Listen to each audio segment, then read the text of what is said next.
को सब पक्षी अपने घरों में सो रहे थे। गोरी कव्वी और उसका बेटा गहरी नींद में सो रहे थे। तभी आधी रात को कोई गोरी कव्वी का घर का दरवाज़ा खटखटाता है। गोरी कव्वी नींद से जाग जाती है। ये क्या, मुझे ऐसा क्यों लग रहा है कि कोई मेरा घर का दरवाजा खटखटा रहा है?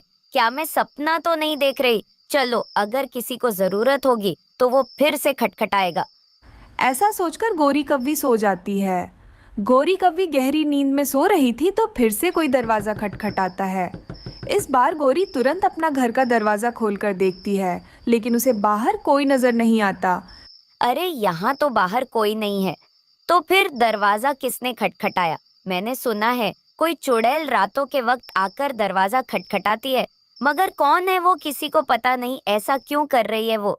फिर गोरी सोने चली जाती है। थोड़े समय बाद फिर से कोई दरवाज़ा खटखटाता है।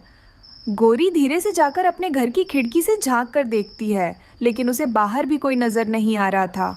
गोरी बहुत डर जाती है। सुबह हो जाती है। सुबह होते ही गोरी अपने दोनों दोस्तों के पास जाकर जो कुछ हुआ सब बताने लगती है। उसकी बातें सुनकर रानो और लूसी दोनों बहुत हंसने लगते हैं। मेरे घर कोई जरूर भूतनी आई होगी। उसने रात में दरवाजा खटखटाया। मुझे बहुत डर लग रहा है दोस्तों।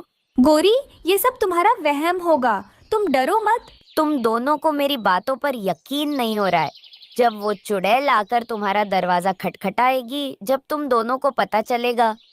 ऐसा कहकर गोरी अपने घर चली जाती है। उस दिन रात हो जाती है। लूसी कबूतरी अपने घर में अपने बेटे के साथ आराम से सो रही थी। तभी आधी रात को उसका दरवाज़ा कोई खटखटाता है। इस समय मेरा दरवाजा कौन खटखटा रहा है? मुझे खोलकर देखना होगा। लूसी अपना घर का दरवाज़ा खोलकर देखती है तो उसे बाहर कोई नज़र नहीं आता। लूसी फिर से घोंसले में आकर सो जाती है तो फिर से कोई दरवाज़ा खटखटाता है। लूसी दरवाज़ा खोलकर दिखती है तो तभी उसको एक चुड़ैल बच्ची आसमान में उड़ती हुई दिखाई देती है। वो तुरंत दरवाज़ा बंद करके घोंसले में आकर बैठ जाती है। अरे अरे, ये क्या? अभी अभी मैंने किसी चुड़ैल को आसमान में उड़ते हुए देखा है।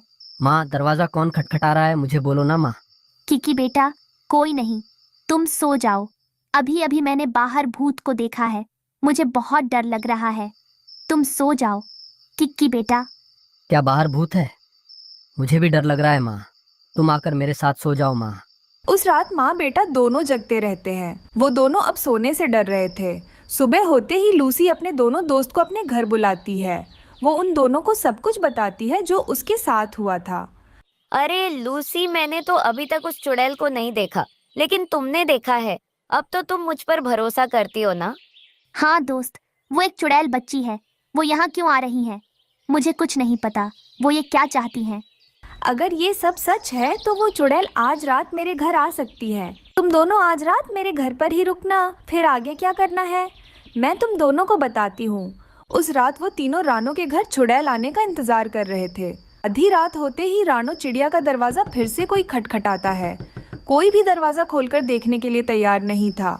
रानो धीरे से खिड़की में बैठकर बाहर देख रही थी। तभी वो देखती है कि एक चुड़ैल बच्ची उनका दरवाज़ा खटखटा रही है। मुझे छोटे छोटे बच्चे चाहिए। मेरे साथ तुम्हारे बच्चों को भेजो, मैं उनके साथ खेलना चाहती हूँ। दरअसल वो चुड़ैल बच्चों को लेने के लिए वहां आई थी। सभी एक एक करके उस खिड़की से चुड़ैल को देखने लगते हैं। डर के मारे सब छिप जाते हैं। हम उस भूत को कैसे भगाए? वो हमारे बच्चों को लेने के लिए यहाँ आई है। वो जरूर कोई इंसान की बच्ची होगी जो अब चुड़ैल में बदल गई है। दोस्तों, हम सब एक काम करते हैं। हम सब मिलकर भूत के सामने हनुमान चालीसा पढ़ते हैं। फिर भूत कभी नहीं आएगी। फिर वो सभी एक साथ दरवाजे के पास आकर हनुमान चालीसा पढ़ने लगते हैं। चुड़ैल को हनुमान चालीसा सुनना सहन नहीं होता। वो तुरंत वहाँ से भाग जाती है और फिर कभी लौटकर वहाँ नहीं आती। ये जानकर वो तीनों बहुत खुश हो जाते हैं। रानो के दोनों दोस्त लूसी और गोरी उसकी बहुत तारीफ करने लगते हैं। इस तरह फिर से वो सब खुशी खुशी से रहने लगते हैं। बारिशों का मौसम शुरू हो गया था। रानो चिड़िया